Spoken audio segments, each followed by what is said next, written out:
from Edinburgh Waverley Station. Today we are off to St Andrews, and the train behind me is the train that we're about to catch, which will take us from Edinburgh Waverley train station to Leuchars, which is the nearest train station to get into St Andrews. So we'll be looking at bus and taxi options when we get there and reporting on that. And also we have a walk-in tour booked at 12 o'clock, so I will add that to this video as well. So if you stick around, you'll be able to see everything that we get up to in St Andrews today. This is a train that we are catching to Leuchars from Edinburgh Waverley train station. Okay, so we are sitting in first class on the way to Leuchars. So the train service that we're on today left at 10. We've just actually left Edinburgh Waverley.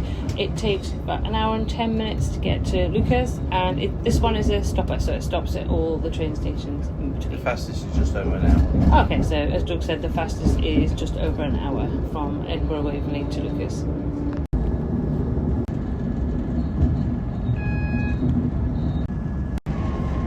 This is Burnt Island. This train is for Dundee. The next stop is Kinghorn.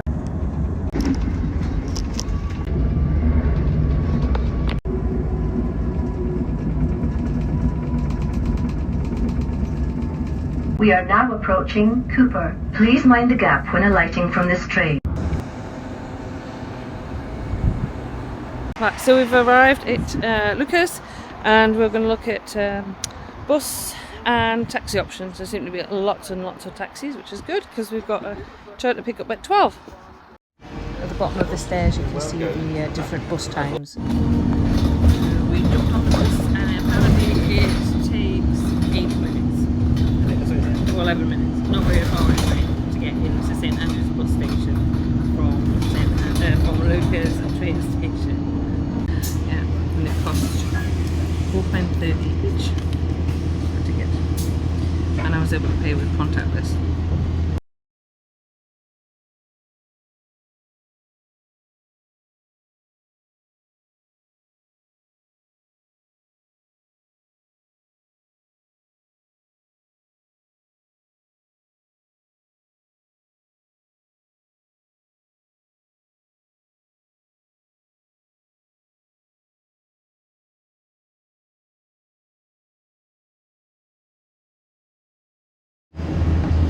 Before you know it, you pull into St Andrews bus station, and then when you alight there, it's a short, a few minutes walk to actually get into the centre of St Andrews itself. So we had booked a walk-in tour of St Andrews. So we walked into the centre and waited to meet our guide. And then we did about 2 hours or so walking around to learn about the history and enjoying the architecture and the different buildings. So basically on the tour that we visited St Andrews Castle, we explored the cathedral ruins, which was the largest, most important cathedral in medieval Scotland. We obviously had a look around the University of St Andrews as I was walking around the streets. We saw St Mary's College. We explored the harbour area, and of course I'm sure for most of you the highlight would be the golf course. And yes, we had to have a photograph taken at Swilcan Bridge at the 18th hole, and had a little walk around the course. And then after that we went and had an ice cream at Giannetta's Gelateria, which was opened in 1908 and apparently is extremely famous for its excellent ice cream, which we did enjoy. And once we'd had that ice cream, we did the journey back to the train station by bus, jumped back on the train and headed back to Edinburgh.